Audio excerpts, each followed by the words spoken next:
Hej, jeg hedder Frederik, og jeg skal lige vise lidt frem om den her nye Peugeot E2008, som er jo en faceliftet version med et nyt batteri.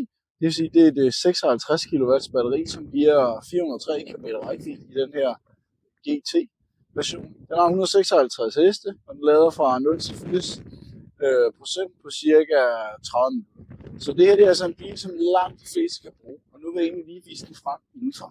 Hej! Som I kan se, har den nye Peugeot E2008 så fået den her nye løve-logo i fronten.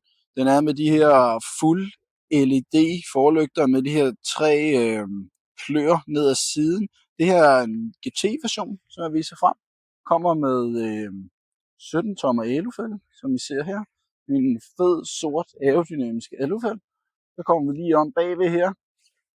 Bagenden, fuld LED baglygter.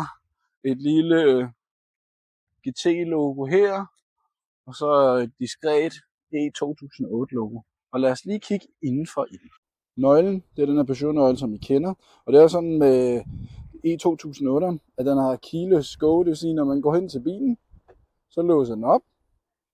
Og når du har slukket bilen og går ud, så låser den automatisk, når du forlader den. E2008 kommer med det her fede Alcantara-indtræk med de her grønne detaljer.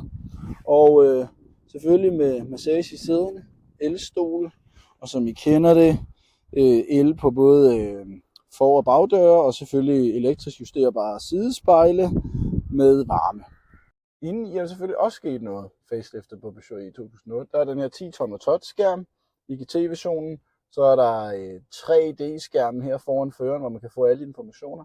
I touchskærmen her er der selvfølgelig også trådløs Apple CarPlay. Så har vi fået gearvælgeren, det er blevet til den her lille, smarte version.